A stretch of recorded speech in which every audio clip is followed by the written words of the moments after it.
Welcome back. This week we're going to go with John Barr's Slumpbuster. This is just a small Sculpin imitation. Great dead drifted pattern. If you want to, you can do like a vertical jig retrieve on this one.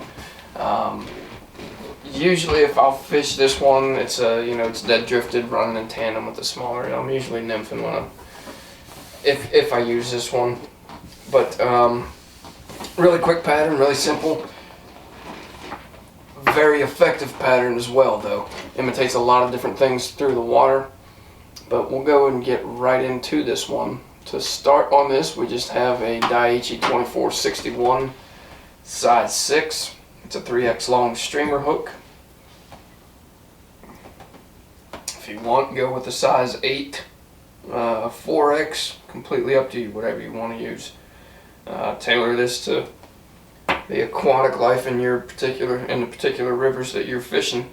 But I'm just going to start on this one before anything, and I'm going to take probably, I don't know, 8 to 12 wraps of 20 thousandths lead wire. And this is just to keep the cone in place. Go ahead and trim that off. And there we go. 20 thousandths lead wire. Take one quick dab of Zap or whatever glue you prefer to use. And we're just going to push this right back into the cone, and you can see it's going to solidify that cone. It's not going to want to wobble all over the place on us. Pretty sturdy, pretty solid. Next thing up, I'm going to go with the GSP. Grab a nice thread base here. Take this all the way back to the barb. There we go, nice and even. Work our way back up to the front. With this now, I'm going to take this. This is just small olive wire. I'm going to take this and tie this in right where I left off with the lead wire. Going to give you a nice transition, a nice little break if I can get this stuff out of the spool here. Put that in pretty good. Put that in pretty good, making a mess. There we go.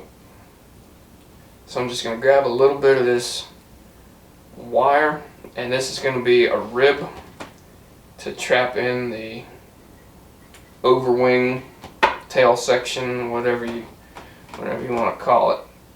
So I'm going to just butt this, like I said, right up against the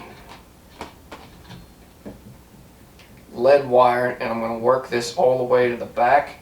I'll flip this over so you can see right where it's pretty small wire. You can see where the wire is right up against that. Get this out of my way, bring this back around, and I'm just going to double up this wire. Take it part way back and trim this off. Now for the body on this one, you got plenty of options, whatever you want to use really. It's not going to make or break it whatever you decide to use on this one. I'm just going to go back with this little micro braid tan.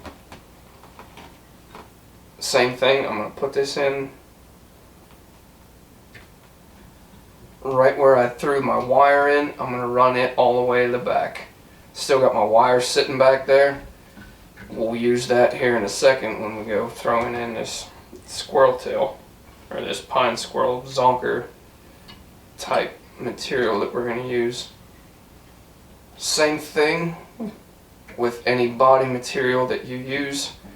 Get your first couple of wraps, give it a pinch, give you an anchor wrap, work this all the way up to the front.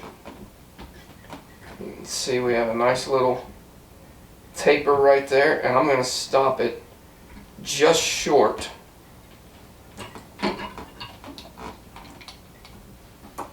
of the cone head. Tie that off.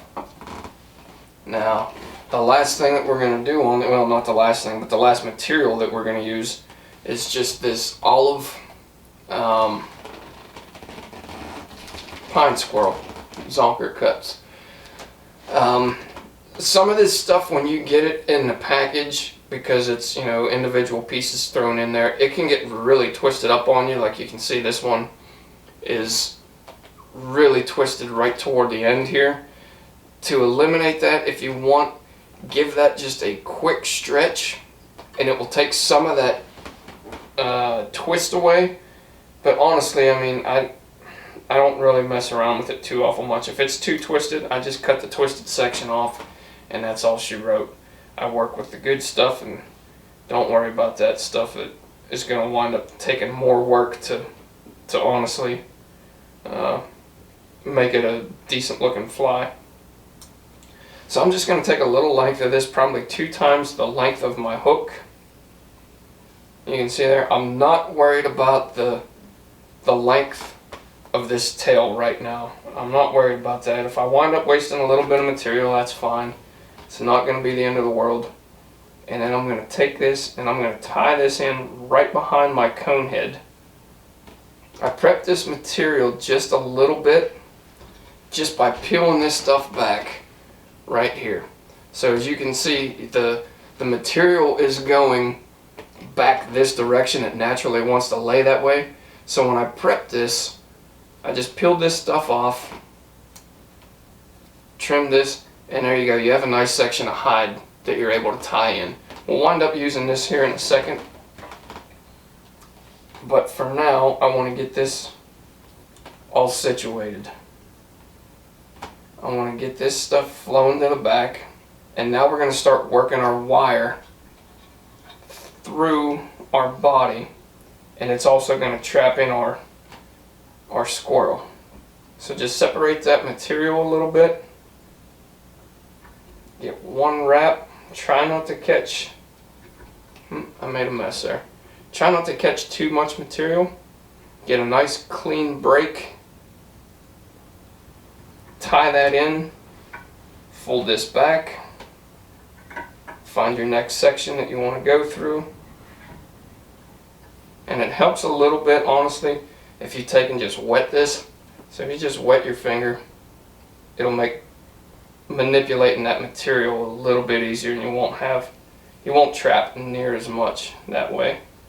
So I'm just going to work this through kind of at an angle as I work my way up. Find another spot here to go through with my wire. Same thing, manipulate this all the way up to the front. Just kind of working this through, getting your nice overwing taken care of. And I'll get one more wrap in here. Boom, and boom, we're good to go. Now you can just take that through there if you want. You can just spin this wire off, you can cut it, whatever you want to do. Now you see we still have a little bit of room here between our strip and the cone head. Probably 1/8 of an inch. What we're going to do is that piece that I tied, or that I'd taken off before, throw that in at an angle. Get that tied in. I wanted to rotate on me a little bit there. Get that tied in, and then all I'm going to do is just make one wrap right after another. Probably going to try and get 3 in here, maybe 4.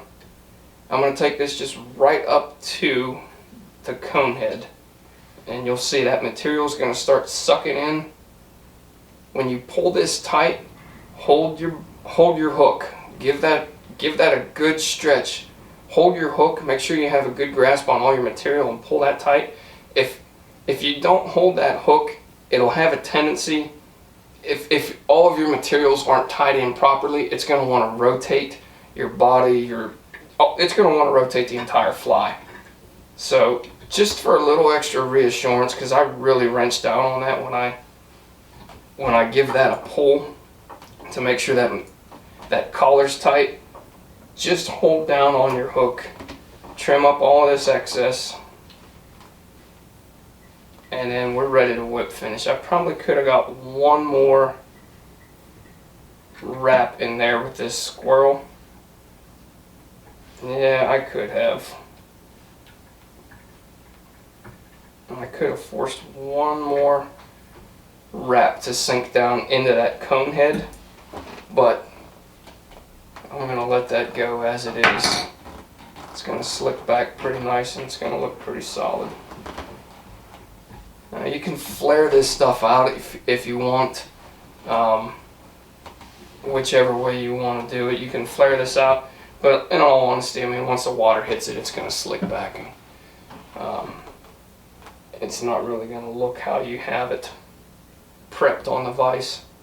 So the next thing that I'm going to do is just double the length of the hook, come up underneath your material, so where you're just cutting the hide, trim that off, and there's your tail. But there it is. That's the finished John Barr Slumpbuster. If you guys have any questions or comments on this one, as always, leave them with me. I'll get back to you as quick as I can, but thanks for watching, and we'll catch you next week.